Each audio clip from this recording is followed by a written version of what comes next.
If everyone could take their seats.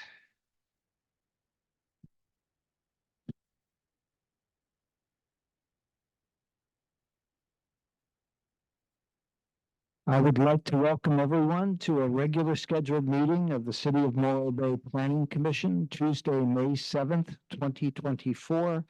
We are at the Veterans Memorial Building. I'd like to introduce the planning commissioners. I'd like to start with Vice Chair Mike Rodriguez. Welcome. I'd like to introduce Commissioner Joseph Ingrafia, Commissioner Asia King, and Commissioner Eric Meyer. I'm your chairperson, William Roshan, and very happy to have you all here. We do have a quorum, so I would like to call the meeting to order.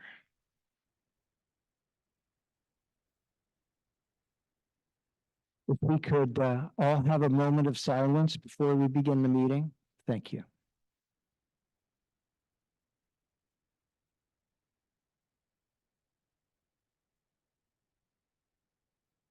Thank you. The Pledge of Allegiance.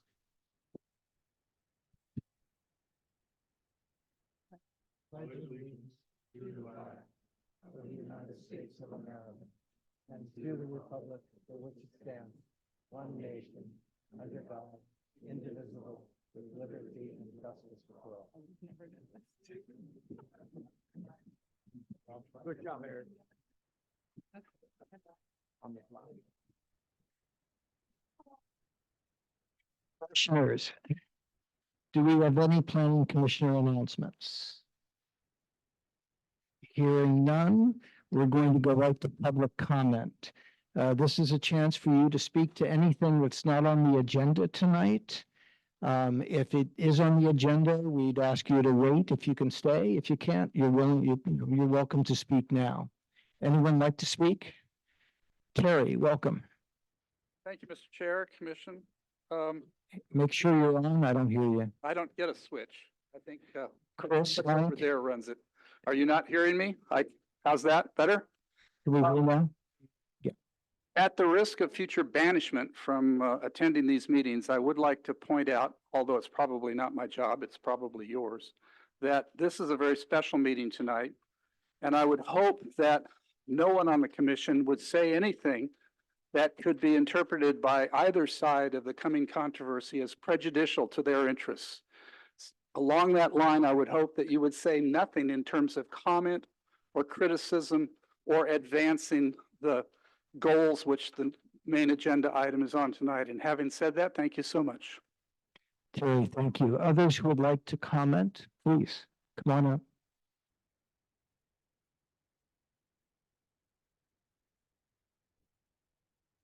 Hi, my name is Joyce Hunter, Morro Bay resident for 20 years, and I've lived in the county since 1968 in San Luis area.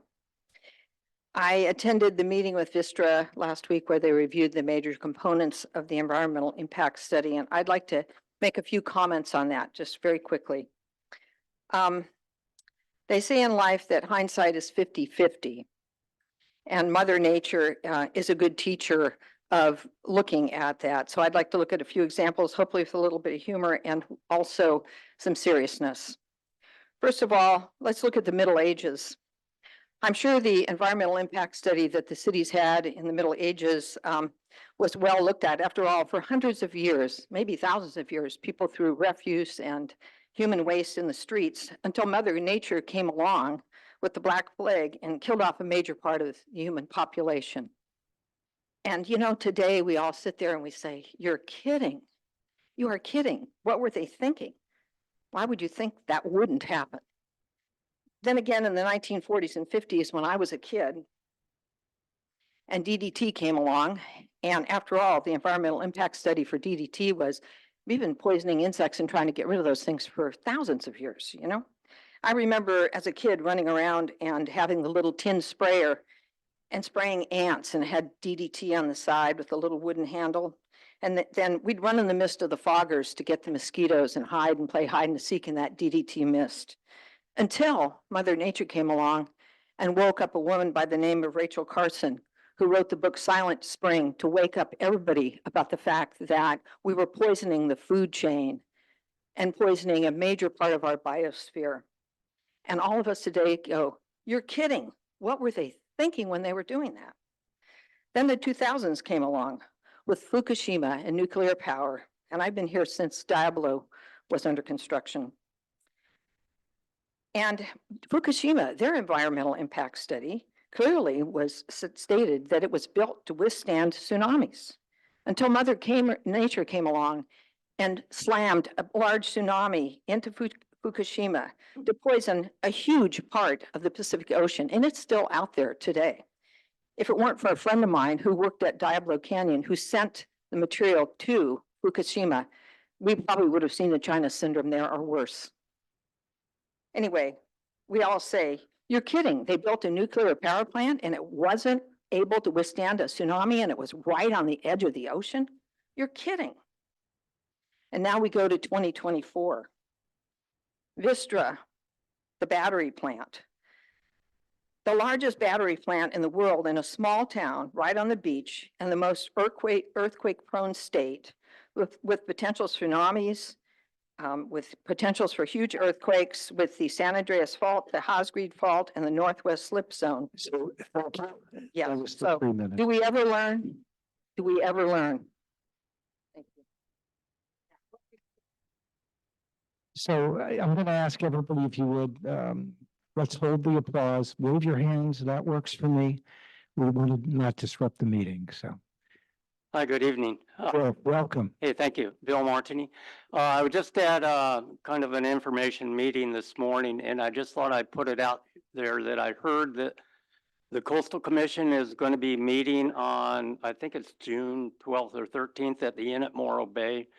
So if everyone has some issues, they're the 800-pound gorilla to kind of the overseer of a lot of this, and I would recommend that's where you kind of also voice your concerns.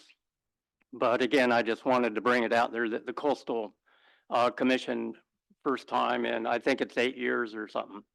Last time at the end, they had an abalone feed afterwards, so I don't know if they're going to do that this time with the farm shut down. But anyway, it's a good spot to listen to what they have to say and comment. Thank you. Thanks, Bill. Anyone else who would like to speak in the first public comment? Mayor, welcome. Nice to see you. Good evening, commissioners, staff, and everyone. I just wanted really quickly to take advantage of this moment to let everyone know I will be holding office hours on Saturday, this coming Saturday, May 11th, from 9 to 11 at the community center. Please stop by and visit, share, whatever it is you want to talk about. Thank you. Thank you, Carla.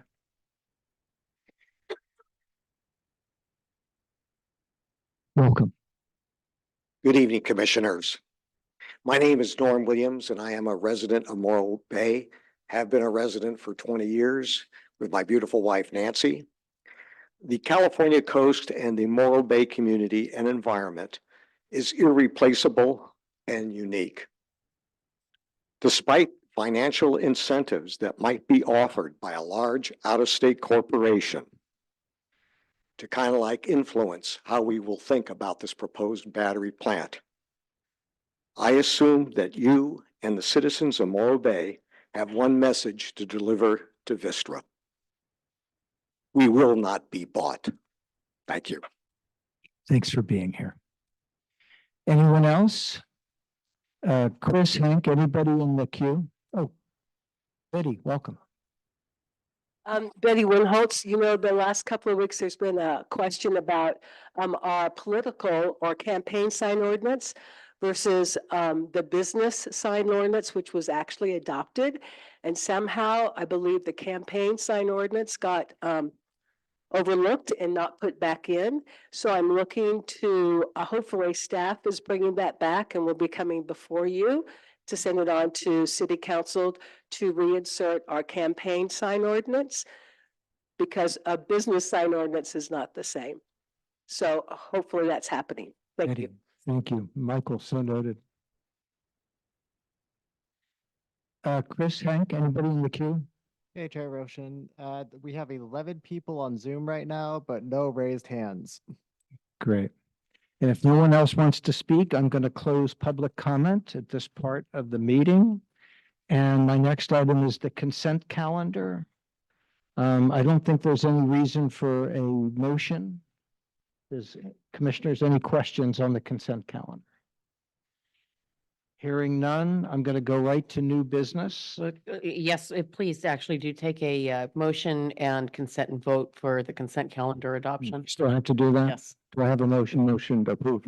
Do I have a second? Second. All in favor? Aye. Aye. Aye. Thank you, Lana. I'd like to introduce workshop to receive public comments on the draft environmental impact report, the DEIR for the Vistra battery energy storage system. That's the BESS project 1290 Embarcadero, CDP 20-026/CUP 20-14. And with that, I'd like to go to Michael Caldron, our interim director. Thank you, Chair Roshan. Happy to be here tonight. Again, my name is Michael Codron. I'm the interim community development director, and I want to start off just by introducing the team that's here tonight to support the discussion. And so first off is your liaison planning manager, Kim Fowler. And we also have Lana Lehman from the city attorney's office supporting us tonight. The main person you're going to hear from tonight is Chris Bursbach, and Chris is a member of the Rincon team, and he's the lead on the EIR. So he's the one that's most knowledgeable about the document and will be able to lead us through a presentation before we get to public comment. Also want to take the opportunity to introduce John Rickenbach, and John's in the audience, but you'll be seeing more of him as he is a consultant that will be helping city staff with the planning aspects of this project, including the master plan and other aspects of the project.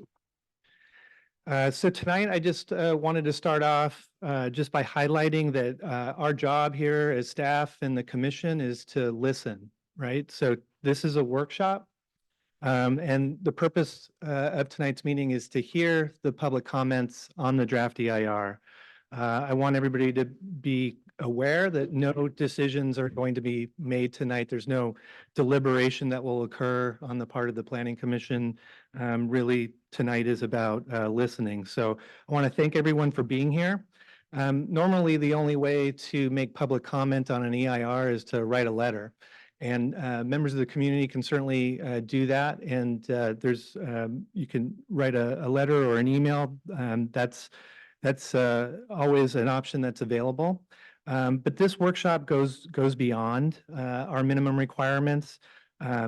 And we feel like that's consistent with the city council's goal for public engagement as well. So this is just intended to provide the community with an opportunity not only to have themselves heard, but also to hear each other in terms of what their comments may be on the EIR and maybe learn more about the EIR in the process. And so with that, I'll ask Chris to go ahead and begin the presentation. And just quickly, Michael, commissioners, because of the nature of this information session, I would like to ask that we need to speak only to informational type questions of staff and the applicant. Yeah, and just for clarification, Chair. Yeah. To Michael, through the chair to Michael. So you said that the public could comment, right? Can you tell us what the end of the public comment period will be, just to clarify? For the EIR, it's on there. It's May 28th, right? So Yes, that's right. So May 28th, Tuesday, May 28th, close of business. Okay, Thank you. thank you. And we're very grateful to have the city attorney here. Lana, thank you. Chris, welcome. Thank you, members of the commission. Michael, thanks for the introduction. I appreciate it. Again, my name is Chris Bursbach. I'm a senior environmental planner with Rincon Consultants, and I've been working with city staff for a great deal of time on this project. So I'm glad to have the opportunity to be here to speak about it and provide some information. I also want to thank members of the public for coming out. I think this is, as Michael alluded to, an important part of the process to hear and incorporate public comment on the documentation into the final environmental impact report. Talk a little bit more about what that process looks like. Is this going to control the slides or? Okay, excellent. Thank you very much.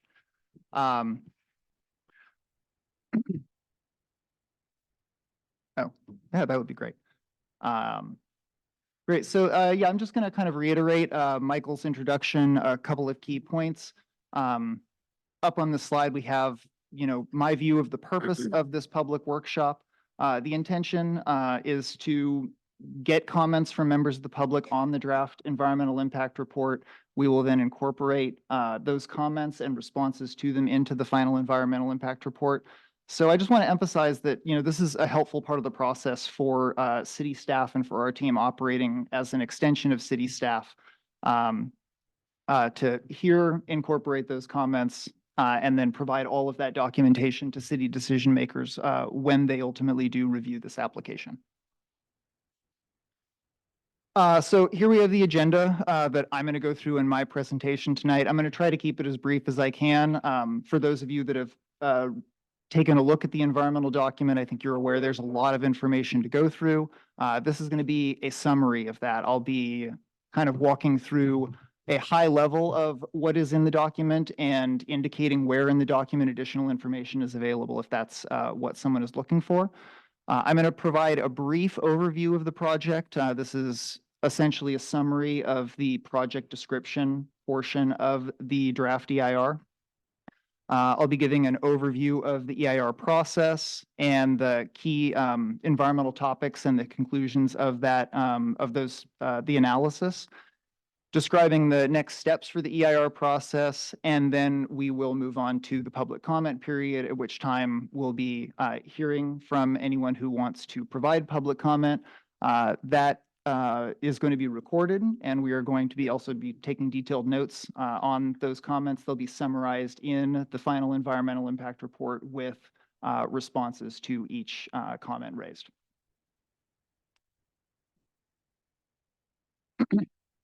So this is a very brief summary of the project description in the EIR at a pretty high level. There are three key components to the project description. I'm going to walk through a little bit more detail on each of these in later slides, but broadly speaking, the information in the environmental impact report is organized in this fashion, with a discussion specifically about the 600 megawatt battery energy storage system facility that is proposed on the former tank farm portion of the property.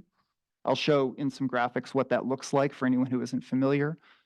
Demolition and removal of the power plant building and stacks that are currently present on the power plant property, and then a master plan component. And I'll talk a little bit more on a later slide about exactly what that means in the context of the environmental review.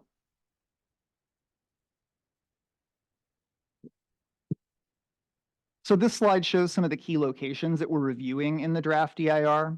The master plan, which I mentioned for the first time on the last slide, covers the entirety of the power plant property, that 107-acre portion that is outlined, I think, in this figure in a kind of dashed magenta.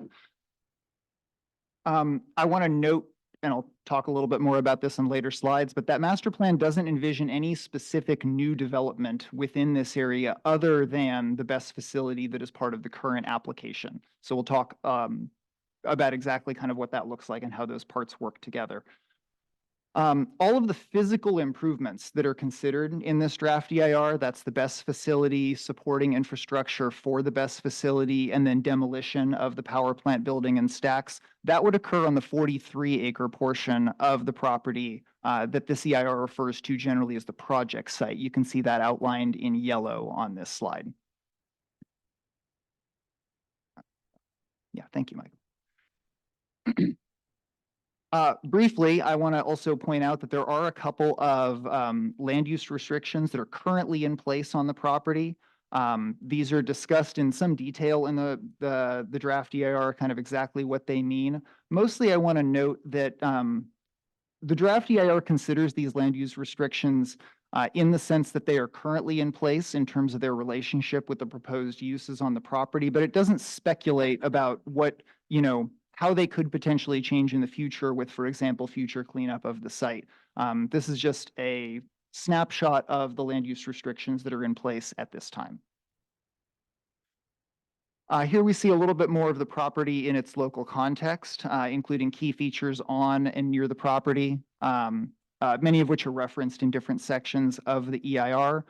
We note the accessibility of the project site from Highway 1, the regionally and then kind of local avenues to the project site, which are notable for various components of the project, both in terms of how the best facility would potentially be constructed and how it would operate, and how users of the facility or construction staff may or may not access the property based on that local accessibility.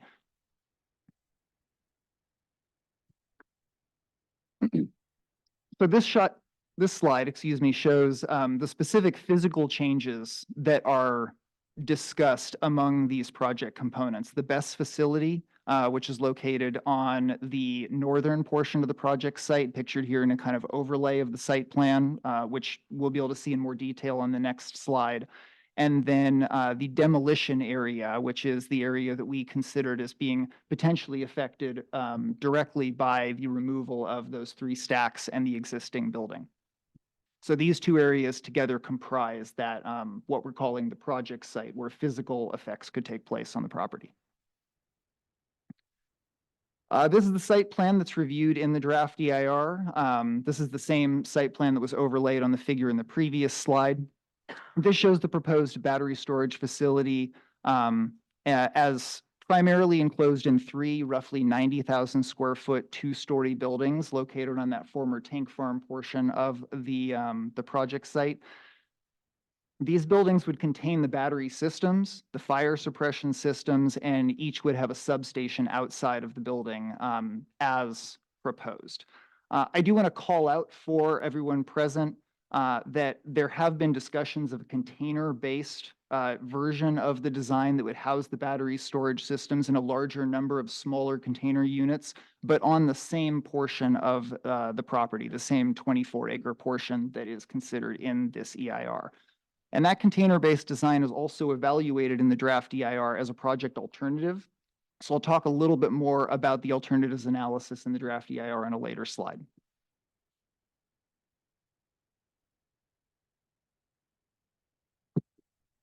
So this is my last slide on the kind of project overview, coming back to this concept of the master plan that's included in the draft EIR.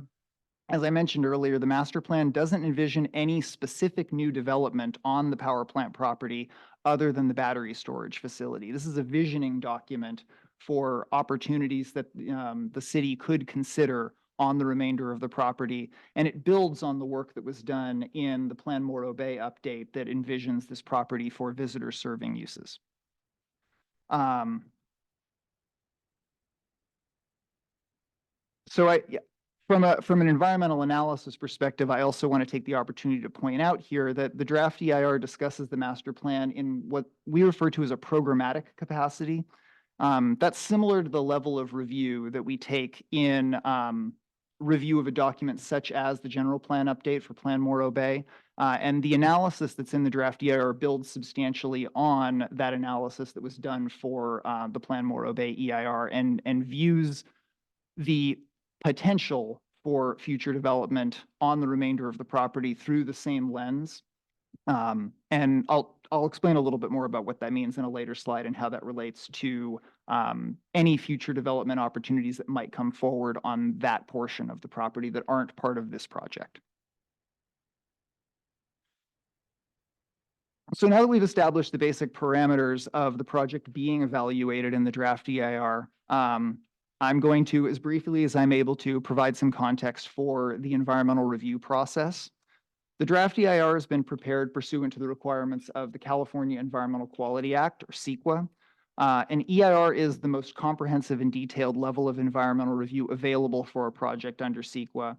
And the scope of the EIR is limited to the physical environmental effects of a project.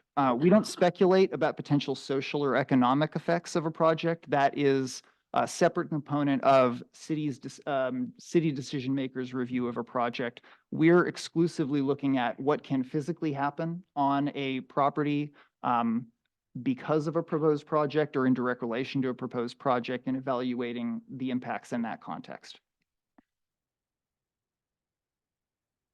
So what is an EIR? The purpose of the EIR is to disclose for the public's consideration the environmental impacts that can result from a project. The EIR doesn't make any recommendation for or against a project. That is ultimately determined by your city decision makers, the planning commission, and the city council with the input from members of the public. What we do in the EIR is discuss for a range of environmental topics whether the project has the potential to result in a significant impact to the environment. Where a potential impact is identified, the EIR identifies mitigation measures to reduce or, where possible, eliminate that impact. And then the EIR describes potential alternatives to a proposed project. And once the final EIR is complete, which happens after this public review process, the EIR has to be certified by the city council before a proposed project can be approved.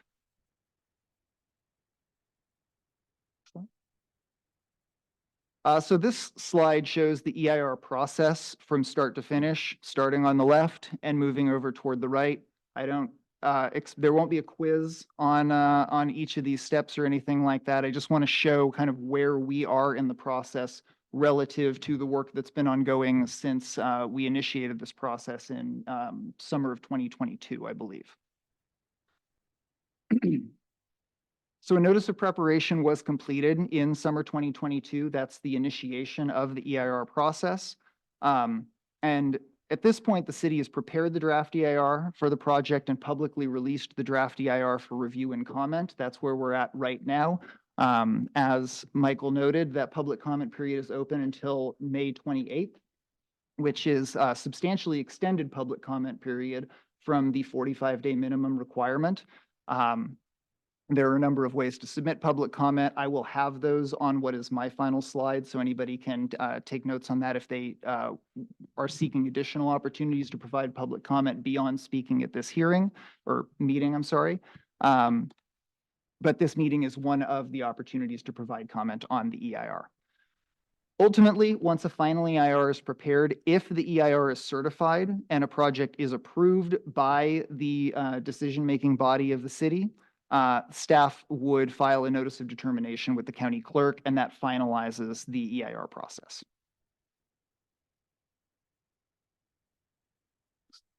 Good. So the purpose of this slide is to show the range of environmental topics that are considered in detail in the draft EIR. Each of these corresponds to a standalone section of the EIR. So while I'm going to provide a brief summary of the analysis and conclusions for each of these topics, there is a lot more to chew on in each of these sections. And if you have interests that relate to a particular one of these topics, I would encourage you to review that portion of the EIR as well. There are additional topics that are typically considered under CEQA, for which the project would not result in any significant environmental effects. And those are discussed in a section called Effects Found Not to Be Significant, which follows these sections of the EIR. But briefly, I'll just list those include agricultural and forestry resources, energy, land use, mineral resources, population and housing, public services, recreation, utilities and service systems, and wildfire. Of the topics shown here, some of these would be significantly impacted by the project, but they all include impacts for which mitigation is required. And I'm going to describe the draft EIR findings for each of these topics over the next few slides. So I'm going to start with cultural resources. I put this one up front. I'm not going through these in alphabetical order. I'm starting with the project's primary significant and unavoidable impact, which is one of the reasons that an EIR is being prepared for the project. Preparing an EIR is required for projects that have significant and unavoidable environmental impacts. So the draft EIR concluded that the Morro Bay Power Plant building and the boiler stacks are eligible for the National Register of Historic Places and the California Register of Historical Resources, and that their removal as part of this project is a significant impact to a historic resource. And the reason this impact is identified as significant and unavoidable is because there is no feasible mitigation for the removal of a historic resource. There isn't anything that would reduce that potential impact to a less than significant level. So we do have mitigation measures in order to address that impact to the extent feasible, but it remains significant and unavoidable because the resource will no longer be there after it's removed. So the next 3 slides will kind of go through the mitigated impacts of the EIR, which will cover the remaining topics that I showed on that kind of key topics slide a couple slides ago. These include biological resources. I will touch back on an aspect of cultural resources and tribal cultural resources, geologic hazards, paleontological resources, and hazardous materials. So this first slide describes the mitigation that addresses potential impacts to special status plants and wildlife species, riparian habitats, wetlands and estuary resources, and environmentally sensitive habitat areas that have been identified by the city and Plant Morro Bay. Next slide. This slide summarizes the mitigation requirements that address potential impacts to air quality from temporary emissions during construction of the proposed BESS facility and potential impacts to any unknown archaeological resources or tribal cultural resources that may be encountered during construction of the BESS facility. And then this slide describes the mitigation that addresses potential impacts related to geologic hazards, paleontological resources, and hazardous material exposure, potentially to construction workers or employees on the property. And then the next 2 slides show the environmental topics that were identified as having less than significant impacts, not requiring additional mitigation. These include topics related to aesthetics, other topics related to air quality and cultural resources and tribal cultural resources, greenhouse gas emissions, and then on this slide, hazards and hazardous materials for a range of some topics, noise, and transportation related issues. I also just want to briefly acknowledge here that one of the comments that we've heard from a range of members of the public during the EIR scoping process are concerns related to safety associated with specific proposed battery storage component of the project. This topic is discussed in detail in the EIR in the hazards and hazardous materials section, as well as in the project description. And I just want to note for the benefit of everyone present that the determination that impact is less than significant in the EIR is based on the project's compliance with federal and state regulations related to the handling of those types of materials. I also want to note, and this is described in the EIR as well, that the Morro Bay Fire Department has commissioned an independent engineering and public safety review of the BESS facility, and they're going to have the opportunity to require additional safety features through that review.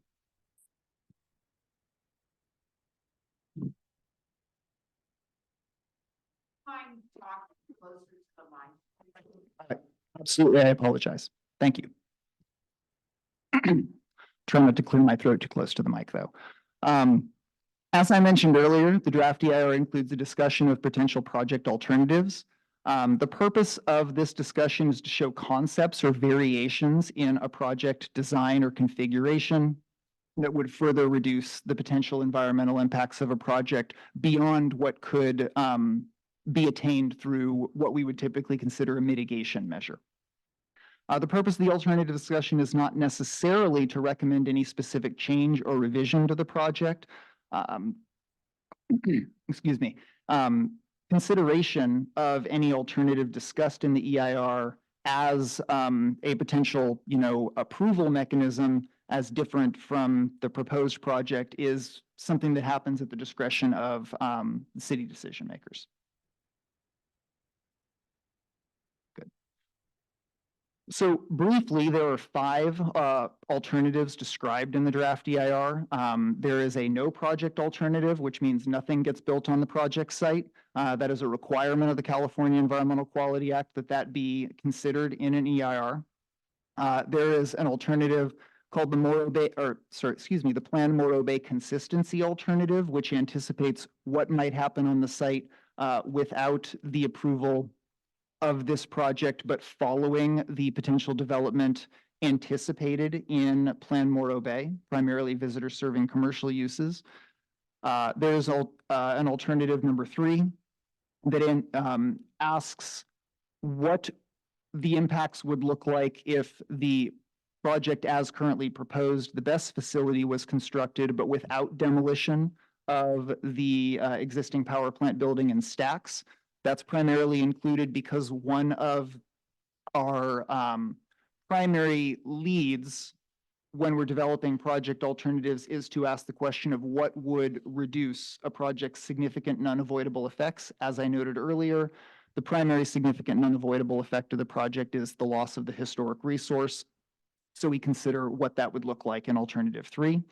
And then alternatives 4 and 5 are two slightly different configurations of the BESS facility as currently proposed. Alternative 4 being a reduced version of the BESS facility.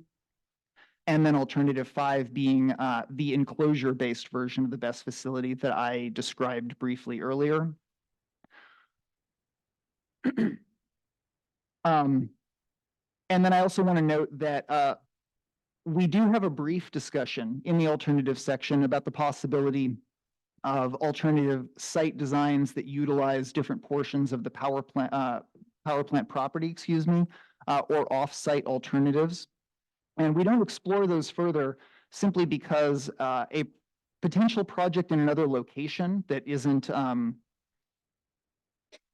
similar to what is currently proposed is outside of the applicant's control, and so it would need to be considered as a separate project. It's not, in this case, reasonably considered an alternative of the proposed project for the purpose of this environmental review.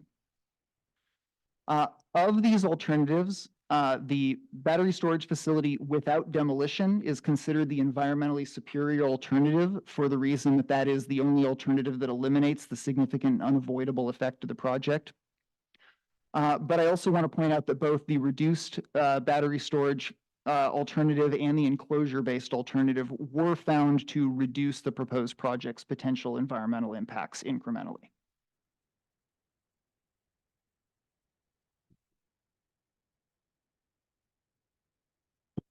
So with that, my summary, with my summary of the draft EIR topics and conclusions, I'll close out my portion of this evening by reiterating the focus of tonight's meeting, which is for city staff and myself to hear any comments, questions, or recommendations for the draft EIR from members of the public who wish to speak tonight.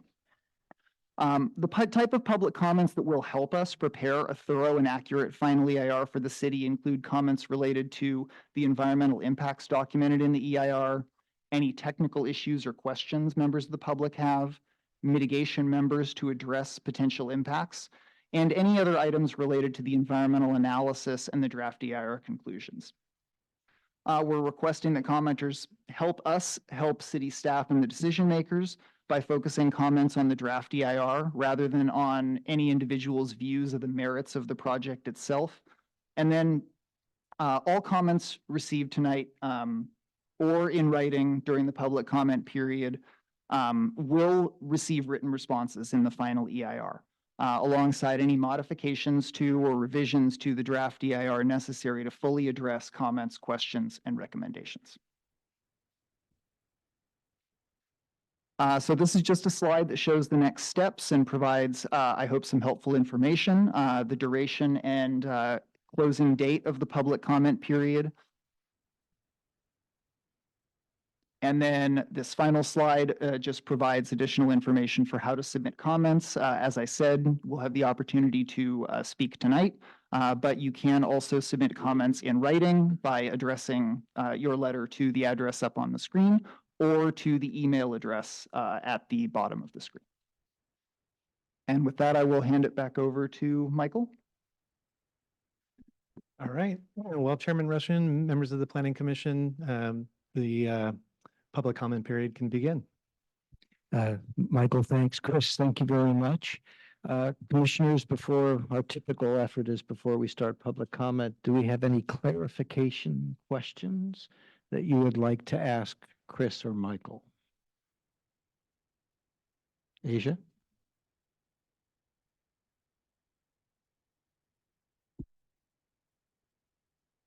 I don't think so. Any ex parte, do we need to, because this is not a hearing, I don't think we need to address that. No, this is not a hearing and nothing was agendized for any type of ex parte communication. Okay. So if there are no questions from the commissioners, I would like to invite public comment, and everyone is welcome to come up. If I could try to focus you as much as possible on the EIR, that would be helpful. And we will put 3 minutes on the clock for everyone who would like to speak. Who would like to start? And I will just add to that, I've noticed that members of the audience are already doing this. Please do not disrupt physically or through sound the meeting. I've noticed in terms of clapping, rather than clapping, you can shake your hands to show your support or other, physical, non-disruptive means of showing your support or non-support for a comment. Can they just stand and cheer for me now before we start? They can stand and shake their hands.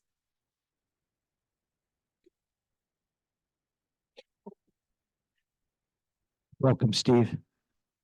Well, good evening, Mr. Chair, Commissioners, and staff. My name is Steve Ray. I'm here tonight I rise to object to this workshop, as it's called, on several specific bases. First of all, it was mentioned by the consultant, the comments made tonight are going to be summarized and responded to in the EIR. An appropriate hearing taking comments does not summarize comments. You take all comments totally in their totality and you respond to them in their totality. So summarizing comments is very inappropriate, not the proper way to do this at all. So the premise of this meeting is also what I rise to object to, because an EIR is done on a specific and precise project that is well defined. This project is not. According to the presentation made tonight, it appears that it might be. However, if you go and look at the EIR, you'll see that the project that was presented to build the plant and to demolish the stacks are not the preferred alternative listed in the EIR. It's a different alternative. Further, the applicants have made very clear since then that they have yet another alternative, alternative 5, that they prefer now, and are doing studies and releasing technical studies on that prospect. So we don't know if they're going to build a project with 3 buildings or whether it's going to be 174 container units, or whether it's going to be some mix of that, and whether there's going to be the power plant remaining or not remaining. And twice in public ways, the applicant has indicated that they have not decided on what project they're going to build. There was a meeting on April 24th, Vistra held, and it was conducted by Brad Watson, a high-ranking official with Vistra, who stated in response to my question about how will we respond to this unknown project, he admitted that they have not decided what project they are going to build yet. They don't know what it's going to be designed like, exactly how it's going to fit on the property. They don't know what batteries that they're going to use. They don't know what chemicals are going to be involved in those batteries to do any chemical analysis and any risk assessment for the public. All of those things are undecided. And an EIR has to be based on having a project that is known and decided upon by the applicant. There is none here. There's no application that has a defined project. So this EIR process is totally invalid and flawed. And I ask you to end this meeting immediately because of this flawed process, and have staff, go back to the applicant, get a project before you, and then you need to start all over again. Thank you very much. Steve, thank you. And thank you, I'm leaving. I would like to go to to Michael and Lana. And do you have a comment on that speaker's position? Not specifically, no, Mr. Chairman, that those are valid comments that will be responded to in the final EIR. Lana? Welcome. Good evening, Commissioners. Paul Donnelly, Morro Bay. I wanted to talk a little bit about the site preparation out there, the grading. If you can envision, there'll be hundreds, if not thousands of cubic yards of material to be moved, removing the berms, leveling the site, the deep excavations for the structures themselves, which would put them down probably below sea level in an area where Commissioner Myers brought up is where the old stream used to flow right through that zone where they're going to excavate. All of that exposed area will be subject to wind and rain erosion. I don't know if there's any mitigation that can cover that large an area of a site. You can't cover it all. And if a rain event would occur in the middle of all this, it'd be a big giant swimming pool out there. But nonetheless, the grading will become dangerously close to the stream, the Morro Creek that's there that runs through Vista's property. So there's also species that were identified in other documents that exist in that stream that could be affected by the grading on site so dangerously close to it. The other thing I wanted to mention was the mitigation measures. There were mitigation measures that were made part of the water reclamation facility that we had in construction for 3 years. And it had mitigations to protect trees and control the dust and whatnot. But the problem with it is that those mitigation measures were ignored during construction. And in fact, there's a quote, it was in the Estero Bay News in November 2021, where the construction manager, Stephen Mimiaga, was asked about the compliance with the mitigation measures. And this is what he said, this is quote, Mimiaga pointed to a thick set of stamp engineering plans sitting on a table at the construction office trailer at the new treatment plant site and said those and the final CDP approved by the Coastal Commission are all project controlling documents, not the EIR. And here's what's funny, the EIR mitigation measures were printed in that set of documents, that plans. They were made a part of the construction documents for the construction, and they were ignored. The trees were not protected. The dust out at the site was not controlled. So the mitigation measures have no teeth in them. If they're ignored by the construction activities, what are the consequences at that point? In other words, it seems to me that any EIR with that is, I can't see how anybody can certify that it's adequate when it ignores those things. Thank you. Paul, if I may, can you please, your last name? We weren't able to catch it. It's Donnelly, Donnelly. Thank you. And just for other speakers, if you can just, if you want to have your name as part of the record, please enunciate your name clearly. Bill Martini, Martony, as in Martoni, which my wife says, I say Martini, so either one works. Yeah, a couple quick comments was I had originally heard the buildings were going to be 30 feet tall with a 10-foot screen on top. I don't know where that comes into a 2-story in the visual. Especially when it looked like it was right off the Embarcadero. I think if you're talking visual impacts, is this project going to be 30 feet tall with a 10-foot, is that a 40-foot tall building that you're calling a 2-story? Or has it shrunk to where it's only a 2-story building, which is typically around 16 feet? One question. Just a quick comment. Yeah, the wastewater treatment plant across the creek from here was made to move because of the tsunami zone, because of the floodplain. If they are going to actually drop this down and Morro Bay is in the process of recharging that basin year round, if it didn't flood before, as soon as we start this recharge from the wastewater treatment plant, you are going to bring the water table almost up to the surface, year round. So I don't know if that was considered in the EIR. I was going to also mention earlier comment on the batteries and the chemicals. If there is a fire and it's put, with a chemical put off, and they said it was less than significant. We had a thing called Operation Ranch Hand when I was in Vietnam. It was supposed to be totally safe. Years and years afterwards, they had deformed babies. I'm not saying that's going to happen here. But a chemical cloud, sometimes the effects are years later. So, you know, Agent Orange really took a toll. And you might just consider, as far as the comments on any accident and the chemicals, these fires can burn for days and not hours, to look into that further. Thank you. Thank you, Bill.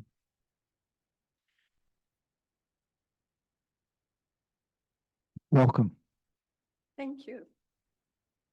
My name is Natalia Mirzoyan, and I totally agree with Mr. Martini and several other speakers here, and especially Mr. Ray. And therefore, my only comment is that I don't think this is a valid meeting to have comment on. So that's my position. I'm totally disturbed by the whole project, and I don't think that the public comment is necessarily sincere, especially when this lady here tells us not to make any sounds, and then she glares at us when we wave with tight lips. So, thank you.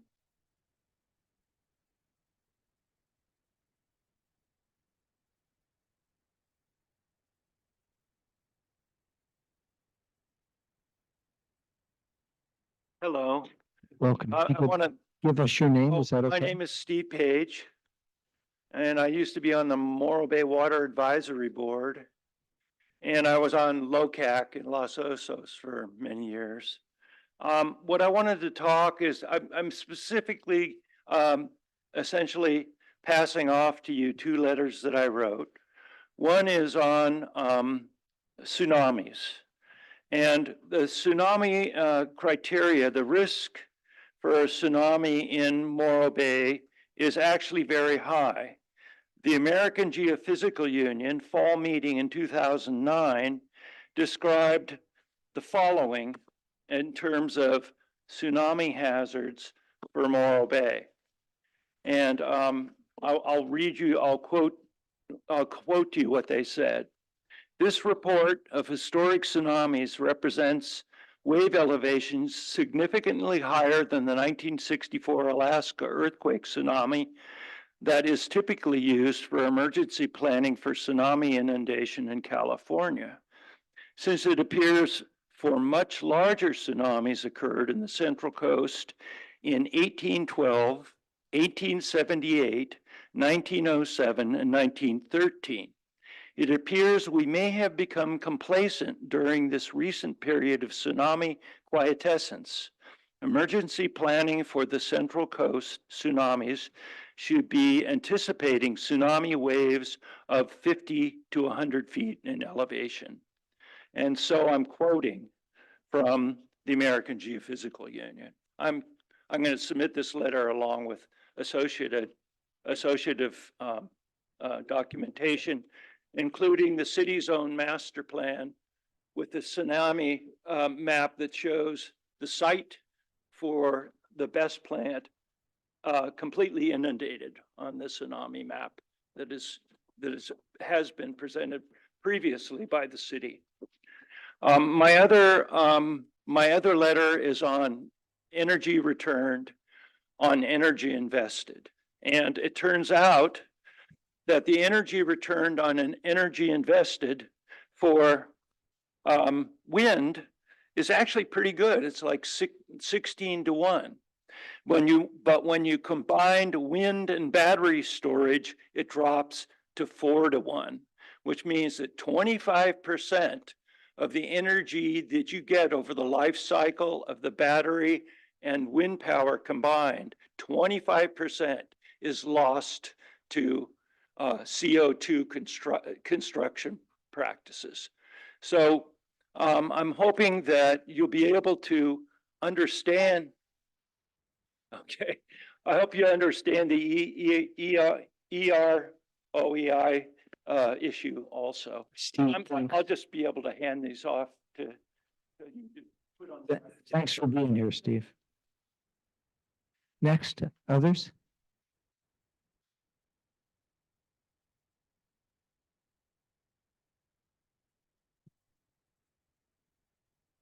Welcome. If you'd tell us your name, if you're willing. My name's Judy Setting. I am a 57-year resident of Morro Bay, and I appreciate the opportunity to share our viewpoints on this. I am also someone who is in favor of alternative energy, and we have our solar, and I love all of that. I have points of concern regarding this battery storage, and I'm not alone. When we discovered as Morro Bay residents that this was coming into play, we voted out the mayor that was a big part of it. And it sent a message that Morro Bay residents are alarmed. And this is a huge facility. So during Vistra's most recent Q&A, we were told that 86 megawatt BESS facilities were located in neighborhoods and were deemed safe. Considering the proposed BESS for Morro Bay is going to be 600 megawatts, Vistra's statement does not apply for us. It stands to reason that 600 megawatts will produce almost 7 times the toxic gases as an 86 megawatt BESS facility will, 7 times the danger. We know that comparisons of existing BESS facilities cannot be made because we will be the first small town to be forced into having a giant, my husband said to change that to enormous, BESS facility planted in the midst of our neighborhoods, schools, beaches, protected estuary, and tourist hub. We will be an experiment. According to Vistra's chemist, Julie, I believe that's what her name is, we knew 2 important facts that should make our decision to decline easy. The batteries will emit toxic gases as it is part of the cooling process, and the gases are bad for the batteries. Ventilation is key. There is a small probable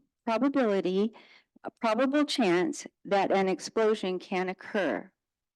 As a mother, I knew there was a small probable chance my toddler could run out into the street just as a car came barreling through. Therefore, I went to great measures to eliminate that small probable chance. We know where the gases will end up, our clean, beautiful Morro Bay air. The fog will hold them down. Anyway, I won't go off my reading. This proposal is not safe for us or our wildlife. I am a resident that lived through the acid rain in the 80s, the late 70s and 80s that came from the stacks. I was so hoping our government and staff would learn how dangerous that was and protect us. Thank you very much. I appreciate you being here.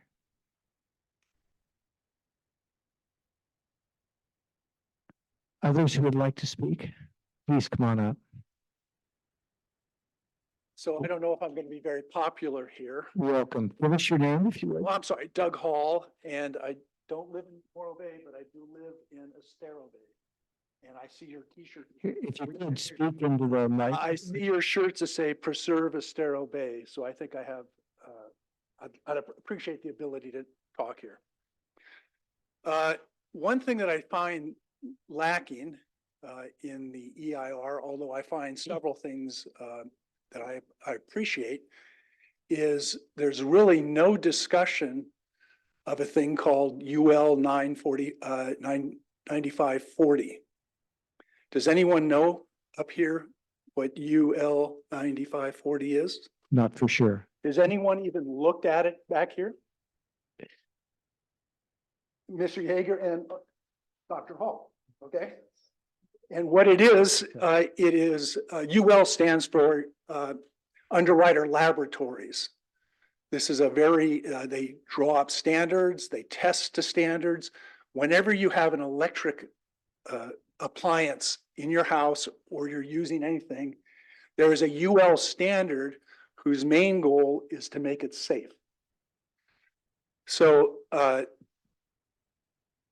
the UL 9540 standard is law in the state of California.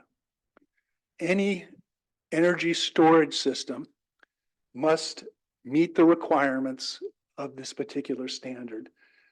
You can find that out by going to the California Fire Code. And I have the pages, but I'm not going to say them out now. And they will say, yes, you have to pass that. And what I haven't heard is anybody in your document saying what is in that standard that helps define safety that these professionals that have been protecting our country since Edison have put down. So I'd like to see that. Now, there are a couple of things that I do like in the EIR, and that's on page 4.729, which talks about hazards. The Morro Bay Fire Department would be responsible for the final rule, review, and approval of the applicant's building plans. And any safety features required by the Morro Bay Fire Department would be required to be implemented by the best facility developer and operator. So if you want to put a layer of safety that they don't have in electric vehicles, a layer of safety that they don't have in the electric vehicles that are driving around, the fire department can take care of that. So Doug, I'm going to say thank you and thanks for your letter as well. Others who would like to speak? Chris and Hank, do we have, oh, please, come on up. Welcome, if you could tell us your name. Thank you so much. My name is Pam Doherty, and I've lived in Morro Bay for almost 7 years. I still feel kind of like a newcomer. I'm a big fan of renewable energy, and thank you for the opportunity to speak. To me, Vistra's main interest in this location is the connection to the power grid. But unfortunately, this location is also directly adjacent to a marine protected area and national estuary. And after reading the EIR, my main concern is that for each section of the report, while the cumulative impacts are clearly stated, they really seem to be minimized in the focus on the mitigation efforts. The earthquake and tsunami threats are minimized, as others have mentioned, although this area is located in a tsunami hazard zone, as the gentleman earlier pointed out with the map.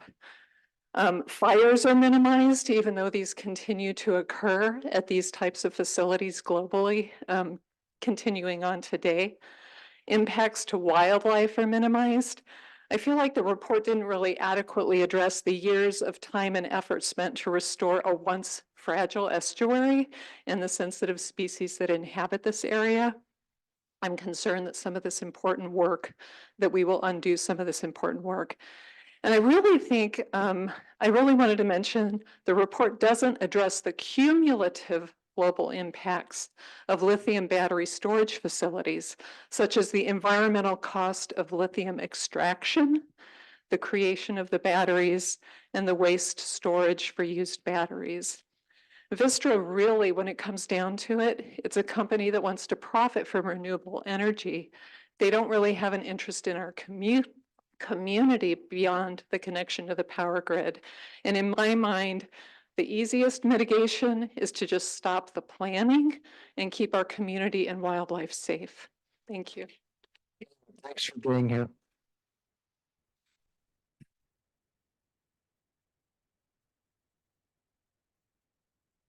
Welcome, and if you'd offer your name, that would be great. Rachel Wilson. I'm reading the DEIR right now, 4.7.4. By the way, I want to preface this, that during the Kite Festival, I spent 1 hour and 2 minutes trying to get out of the parking lot. And that was not when there was an emergency. This is when people were trying to get out in an orderly fashion. An hour and 2 minutes. It took me an hour and 45 minutes to get to the Beach Street and Embarcadero turn. So 4.7.4.2, create a project may have a significant effect. And the DEIR says it's less than significant. Create a significant hazard to the public or the environment through reasonably foreseeable upset and accident conditions involving the release of hazardous materials into the environment. Moving forward on page 4.7-28, it says, operation of the BESS facility would involve the use and storage of lithium-ion batteries, which may pose a risk of upset and accidental release of hazardous chemicals contained within the batteries. And then it goes on to give the mitigation. Response to emergencies is quick, efficient, and effective. On that 2-lane road, Coleman Drive, there is not a quick, efficient, and effective way to get out of there. And realize that if there was an emergency there, people would have to drive to the fire or jog on the beach if they were capable. You'd also have the problem, I decided honestly at that point trying to get out, that wow, if it were truly a chemical fire, I'd be getting out of the car and abandoning my car, which would even create another significant impact. So right now to say the mitigation is that the city will work on making sure we have a great evacuation plan. That's not happening. Because on January 9th of 2023, I'm a Cayucan, I came to Morro Bay. It took me 9 hours to get out of town. The evacuation routes were blocked by water. Finally, at about 11 o'clock at night, the highway patrol said, if you have a full tank of gas, you leave right now, you don't need to stop. Drive up the 1, take the 101 back to Paso Robles, and definitely do not take Old Creek Drive. It took 2 hours to get home. If I didn't have a tank of gas, they told me I could not evacuate. So there is no way to reasonably expect our fire department and our police department to evacuate our town. Thank you. Rachel, thank you. Others? Terry, welcome. I guess I'll give you my name for the record. My name is Terry Simons. I live in Morro Bay. I'm a frequent commenter here, and I consider myself kind of a public watchdog, if you will. I have a long history of working in planning documents as an advocate for projects, so I fully understand the way in which projects are manipulated as they go through the process. I am personally offended by the promoter of the environmental report when he says he's going to summarize my comments. So to make that simpler for you, here's a summarized version of my comments to follow. Not ready for prime time. Now, moving on. There are so many voids and deficiencies in this EIR that one would assume that it was being drafted for the benefit of the applicant, not for the city and the citizens of Morro Bay. That lack of information is couched in 400 pages plus a 1,200-page addendum, and I guess by the time it's all done, we'll probably have another 1,200 or 2,000 pages to wade through. I was quite struck with the fact that in reading the addendum, my letter that was, I think, critical, perhaps as critical as I would be thinking now, having met the applicant's representatives and heard their presentations 3 times, the sum of which is we don't know. We don't have a plan. We don't know what we're doing. We haven't made decisions. I sat through hours of listening to them talk about the wonderful benefits to the community and to the state's electrical supply and all these things. But I never heard them actually say what they're going to be doing. And there's nothing in their plan, as emphasized by what was shown tonight. They clearly want to go in a different direction. Clearly, if they want to have this deemed a historic site so they can abrogate their responsibilities to tear down to the stacks that they've already contracted with the city to do. I'm very concerned, and I think that the entire draft EIR should be sent back to the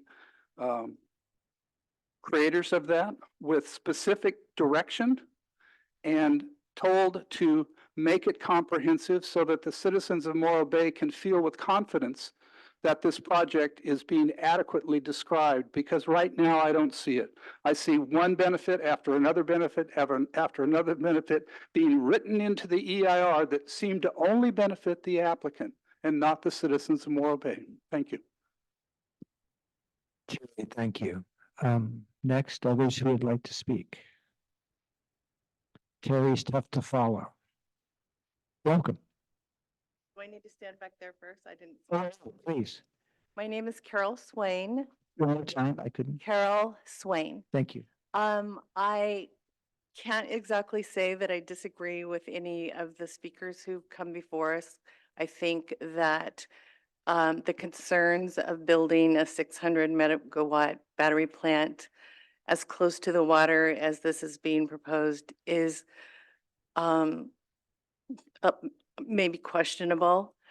But I also feel like as stewards of the land, as stewards of the air and the water for future generations, we also need to take into consideration a lot of things that are not the purview of the EIR, the draft EIR.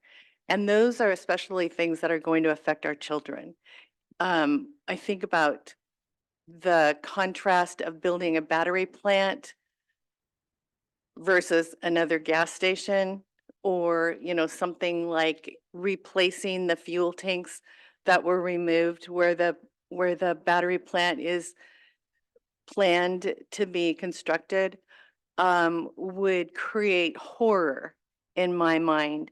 The thought that we're going to continue to spew pollution into the atmosphere, to acidify our oceans, to subject our children to the things that we have created in order to create energy. So to me, we either need to stop using so much energy, which would be great. You know, let's all do our part to use less energy. But I also think that we need to find ways to create cleaner energy and to store it and use it. So the grid is there. Ratepayers will be more likely to afford the clean energy supplies by wind and solar, particularly solar for the time being, than if we grew it out someplace else. A lot more pollution, a lot more cost, and something that we may not ever do. And I think we've failed our children in so many ways, especially when we've promised that we're going to try to turn to clean energy. But look around the whole country. This is the kind of thing that happens. Nobody wants it. I don't want it. The idea of a battery plant there, that's crazy. But what it's going to bring, I think we need to look at the consequences of what it wouldn't allow. So thank you. Carol, thank you.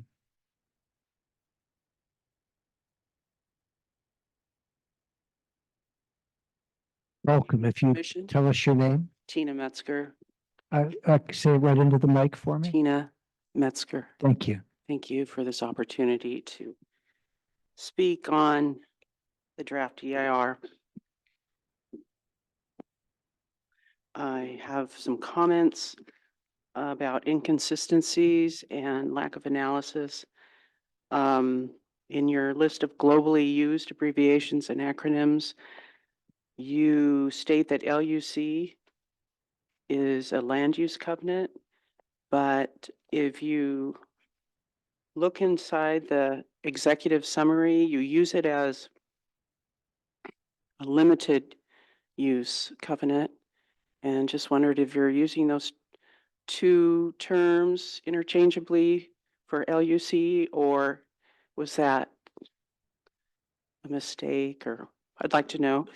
And so what exactly is a LUC in your abbreviations?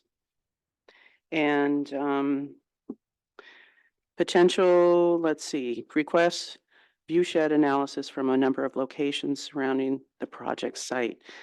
You state that visual aspects are addressed in section 4, aesthetics and visual resources.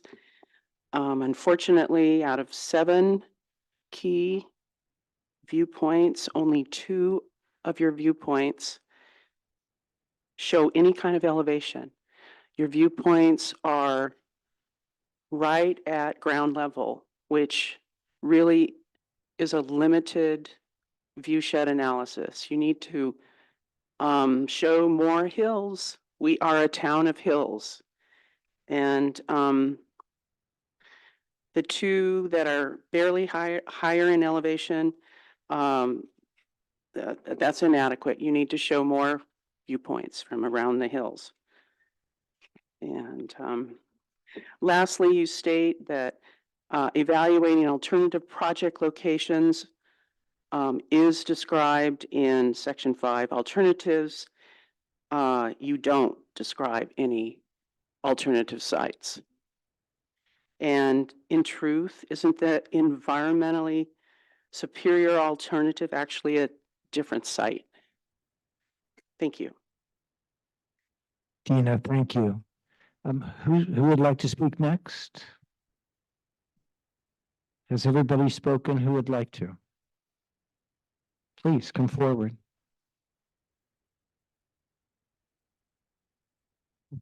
Welcome. Give us your name if you're willing. Hi, my name is Joyce Hunter. I'd just like to talk at a little more technical level right now. Vistra is saying that in terms of the environmental impact study mitigations towards tsunamis, there's a 30-foot berm they're planning on putting around. They're also talking about having 30-foot high buildings. My concern, and I feel like it's the responsibility of Morro Bay to make sure that the citizens are adequately informed. I heard the research statistics, I've read the research statistics on the outgases, on all of that. But the question is, it's mitigated risk putting anything right next to the ocean. If you have a boat and you moor it in Morro Bay, you have a mitigated risk that things can happen on your moorings to your boat because it's the ocean. It's unpredictable.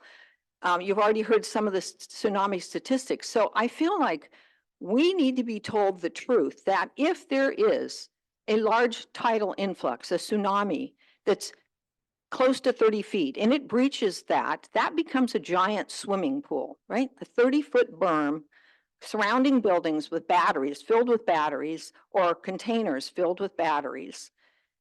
And what is that going to do? I feel like we deserve to be told the truth about not just, okay, this is the worst case scenario and these are the gas emissions and there's no problem, which was said at the meeting. It's within statistical limits that are safe. But we don't control Mother Nature. We don't control the elements. And the ocean is extremely uncontrollable here on the Pacific coast with the slip zones in the north, with the Hosgreet Fault right offshore. I was on the boat when they found the Hosgreet Fault. You know, we've got the San Andreas Fault just a few miles inland. We could have massive earthquakes with massive tsunamis. We deserve to know, because if we're having to deal with that as a community and then have to deal with what's happening with this battery storage plant going into bomb mode because of it being inundated with salt water. I mean, as I say, are you willing for $1,300,000 a year to risk every man, woman, and child and our whole thing for this?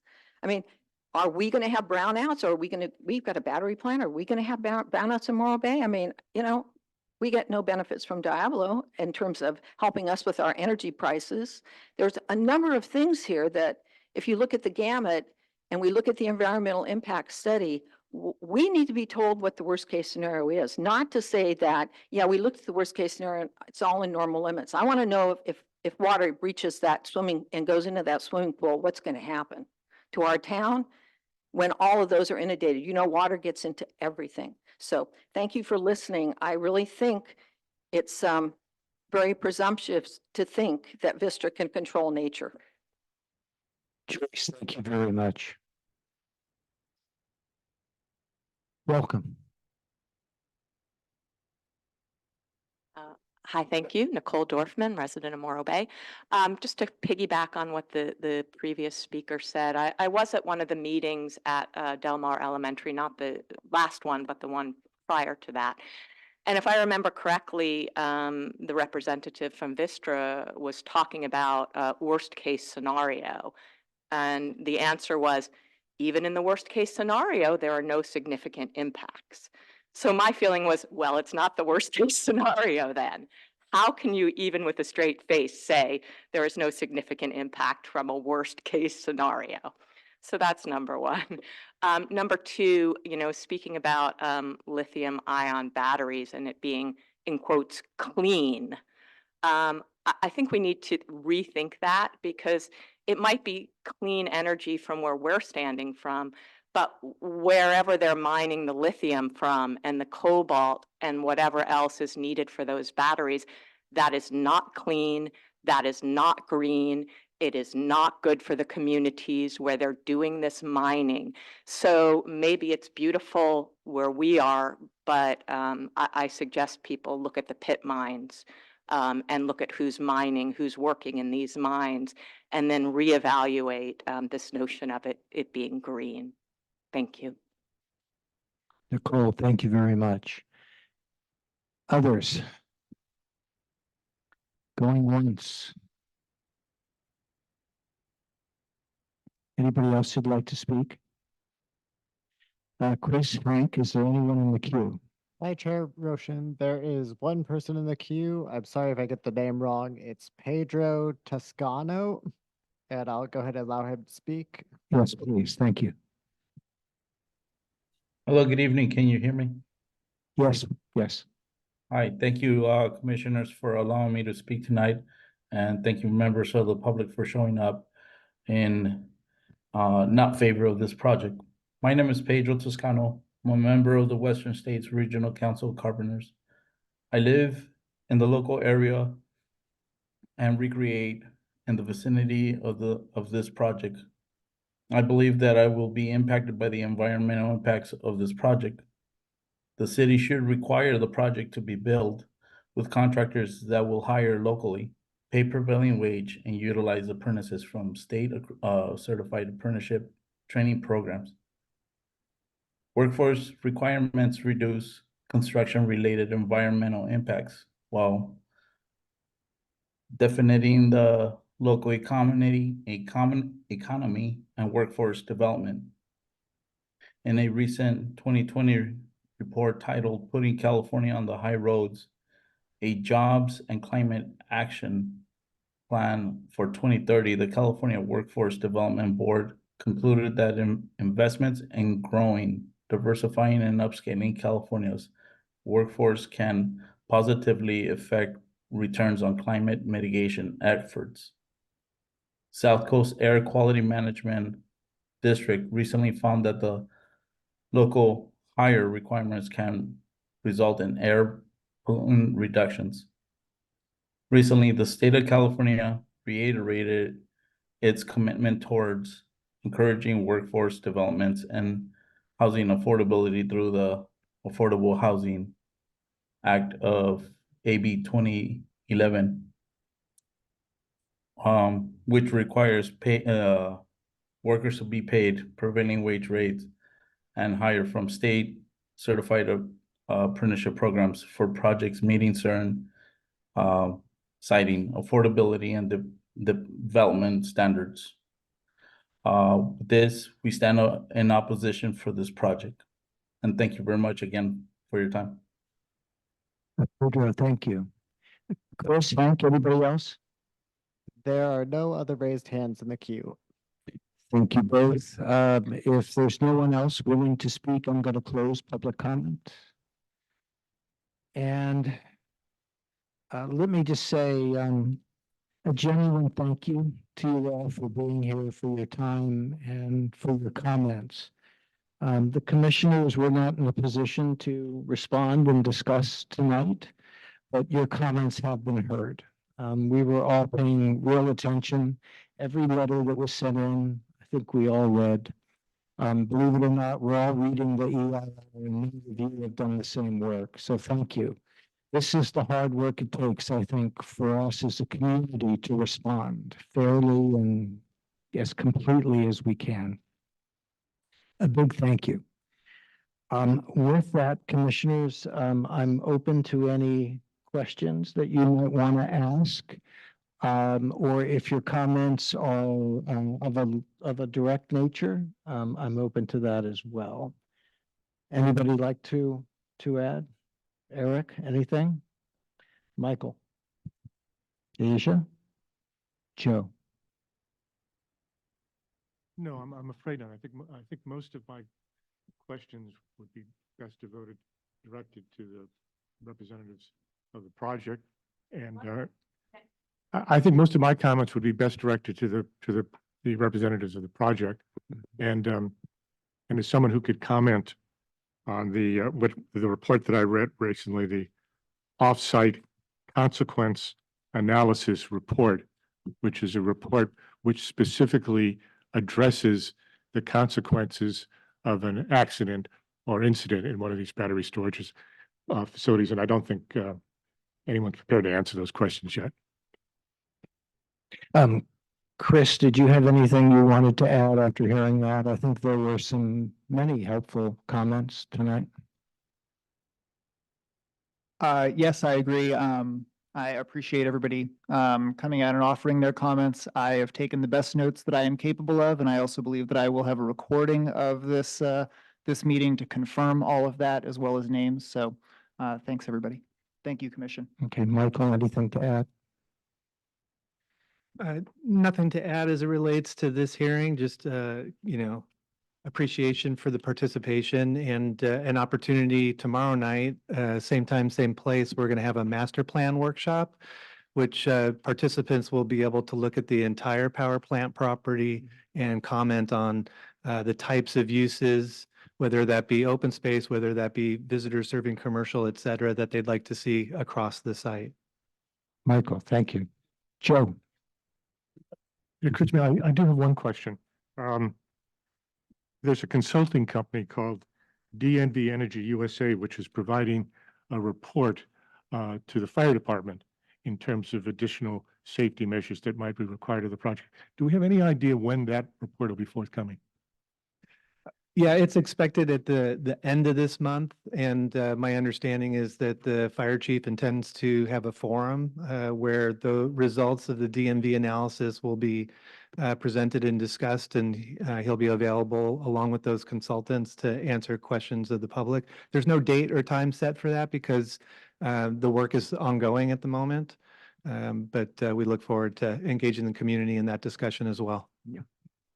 Can I ask a question through the chair to Michael and our attorney? I just want to hit this point again, that all comments should be in writing and should be received by May 28th, right? And that would include what Joe just asked, that we should have all information from all entities regarding this EIR by that date in writing. That way we can analyze it.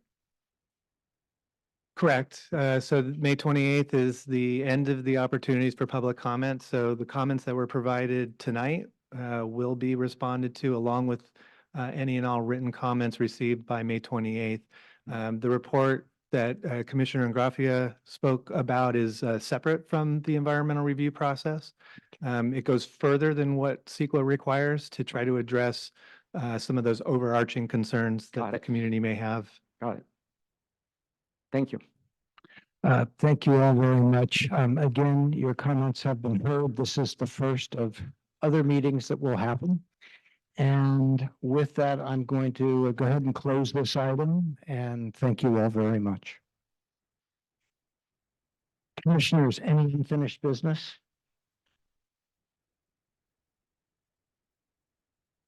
Hearing none. Comments, future agenda items. Asia? I can't remember, is it our next meeting that we're continuing our housing discussion? That's up to you and me to sort of Okay. strategize that. Is our next meeting's on the 16th? I think that's right, Michael. If I could, I'm sorry to interrupt your conversations, but we need, everyone, I'm so sorry. We need to finish our meeting respectfully. Thanks. So we're on item D, unfinished business. And I think there's none. No, we're on future agenda items. There we go. You're right. We couldn't hear you either. Thank you. Just asking, our next meeting is on the 16th. And to be determined agenda items about housing with the opportunity to have a speaker to hear specifically about the data on what's going on in Morro Bay and SLO County on housing. I know our last meeting, we talked about general housing crisis, nothing new as far as information. But I think that Jocelyn from the chamber is going to come and speak to us about specific data about our town. And so I think that's going to be really interesting. Asia, thank you. Yeah. Would you like that as a presentation item? Like, I think yes. were you thinking like, is 10 minutes sufficient or? Yeah. Let's, can we get back to you on that? Yeah. We haven't had a chance to talk, but I think this is the number 2 of several meetings we'd like to orchestrate. Thanks. Other items? No? Community Development Director comments, and we appreciate your help getting us through this. Do you have any updates or timelines you can offer? No, just we do have agenda. There were a couple of meetings, in April and March that were canceled, and we do have agenda items for the foreseeable future at this point with conceptual reviews. Public Works will be on the next agenda to give their annual report on their capital projects and capital program. Items like that. So just wanted to let you know that we do have those items coming forward. Michael, thank you. Lana, thank you. Chris, thank you. Kim, nice to see you. Welcome. You were pretty good with that clock. And do I have a motion to adjourn? Motion to adjourn. A second. Thank you, Joe. Second. Good night.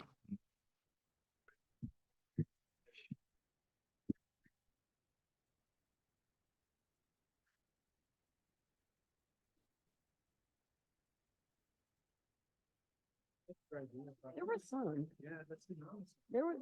Have you seen one? I was actually warned to look.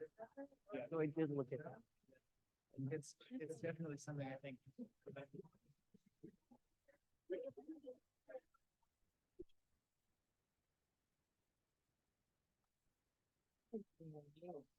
That's really cool. Undershirt, shirt, sweater, coat. Oh my gosh, my toes. What was I thinking?